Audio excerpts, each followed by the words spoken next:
Então, gente, para terminar essa série de vídeos, né, para esse, como eu falei no primeiro, esse último suspiro, né, para a nossa prova do Enem, achei bem interessante esse infográfico, não sei que gênero poderia ser esse post, esse card, de repente, de rede social, né, e que aqui nesse perfil, um perfil bem interessante, de mapa mental do Instagram, né, que mostrou essa pesquisa. E sempre sai, todo ano sai a pesquisa de índices de conteúdos, né, da prova anterior, né. E aí nunca muda, de língua portuguesa, quer dizer, da área linguagens, né, que engloba também, língua estrangeira, o inglês, o espanhol, que engloba também educação física e artes, né, normalmente não varia muito disso aqui, né, esses são os conteúdos que caem, então a gente vai ter ali um terço da prova, né, não importa se for só da parte de língua portuguesa ou da prova de língua estrangeira, né, um terço da prova no mínimo vai ser de interpretação de texto.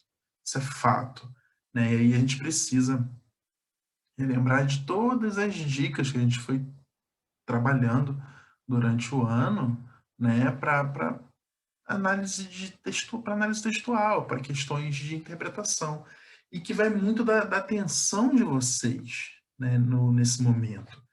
Lembrando que vocês vão estar fazendo né, 90 questões nesse dia. Então, o item cansaço, né, o item preparação física, né, questão emocional, isso influencia diretamente, sobretudo nessas questões de interpretação de texto, né. E aí, em seguida, o outro tópico, outro conteúdo que é bastante cobrado também, é tópicos de análise do discurso, né, de estrutura textual. Então, por exemplo, saber identificar o tipo textual é muito importante, né? O tipo, são 5 tipos, né? O narrativo, o descritivo, o dissertativo, argumentativo, o expositivo e o injuntivo, né? Então, os tipos textuais, saber, né, que, por exemplo, frases curtas de com verbos indicando ação, normalmente vai ser o tipo narrativo que vai contar um fato, né? O uso de adjetivos, né, e de itens locativos que apontam a proposição, vai estar presente nas descrições. Eita, fiz besteira aqui. Pronto.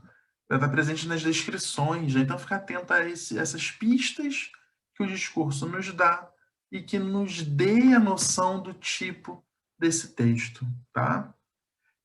A leitura e artes, né? Então a literatura e modernismo principalmente, né? Ligado a questões de arte, a dança, a movimentos, a performance. A gente tem visto isso nas últimas provas, né? Essa junção de artes diferentes, principalmente para as performances, né? Então, dá uma olhadinha nessas questões aí de arte, o que interface ali com a literatura, que eu acho que é válido, né? Questões de variação linguística, então a gente já trabalhou bastante sobre isso, né? Essa noção do gênero textual, sobretudo os gêneros virtuais. Lembra que a gente trabalhou bastante aquela competência 1, né, que falava justamente disso, né, de como que a vida em rede, né, influenciou os gêneros textuais digitais, né? Então, saber identificar os propósitos comunicativos desses gêneros virtuais, isso é muito importante, né? Questões de literatura, sobretudo o modernismo, a gente ficou o ano inteiro conversando sobre isso, né? Então, pega lá, dá uma revisada lá nas fases do modernismo, primeira fase da poesia, aquela coisa ali do punch, né? De uma certa violência, de contraforma contra o academicismo, né? A segunda fase da poesia mais madura, onde tem Drummond, Vinícius de Moraes, nem a terceira fase, ou pós-moderna, né, pegando Clarice Lispector, Guimarães Rosa, né, lembra dos livros que a gente leu durante esse ano, né, enfim. Então, questão de literatura vai muito por aí.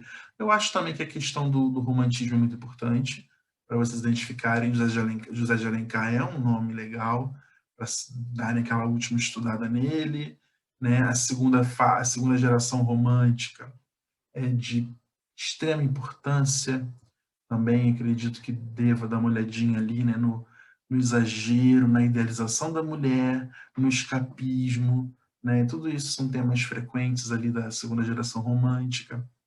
E acho que deveriam ficar de olho também, né, na terceira fase da poesia romântica, da poesia social, né, principalmente quando a gente consegue fazer a interface. Né? Então, essa poesia social lá do escravo, do Castro Alves, pensando na poesia marginal de hoje, né, do Sérgio Vaz, né, nessas poesias, nessas literaturas decoloniais. Vamos pensar em Conceição Evaristo, que a gente leu bastante, Ana Paula Maia, que a gente brincou com aquele livro do Assim na Terra como Embaixo da Terra, tá? Então, fazer o Úrsula, que eu apresentei a vocês nas aulas do pré-ENEM, né, que eu acho que é uma leitura que fiquem de olho, porque tem como aparecer por aí, né? Enfim, relações intertextuais e intertexto, isso é fato. Vocês deram um show de intertexto nos trabalhos da Flick, né? Então eu fico tranquilo com isso. Saber identificar um texto no outro, formas de paráfrase é bastante importante. Também a gente ficar atento, né? Funções da linguagem aí, as últimas aulas a gente falou sobre isso que o Arthur pediu, né? Então, tem ali as funções da linguagem, os elementos da linguagem, fazer essa relação entre função e elemento, tá? Eu acho que é importante. Peguem os últimos exercícios, tá no moral ainda de vocês. Né? Figuras de linguagem, também de extrema importância.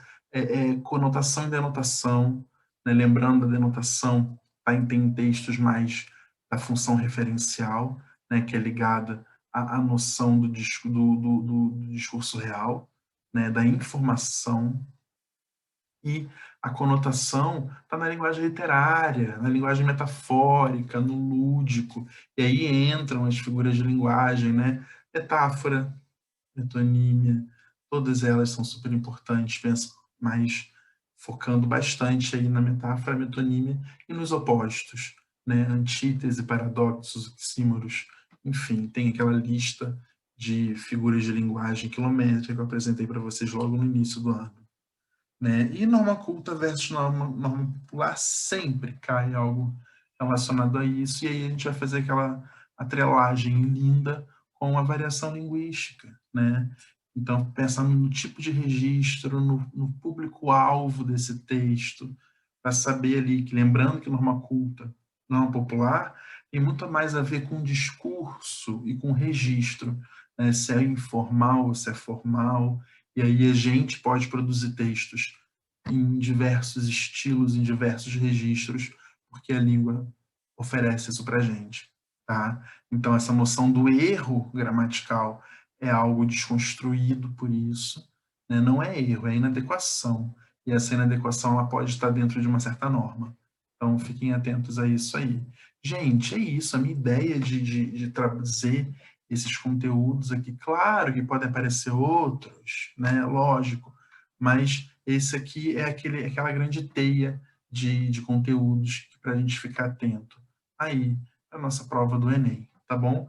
Desejo a todos, do fundo do meu coração, uma excelente prova. Estou aqui torcendo por vocês, vocês sabem disso, tá? Beijo.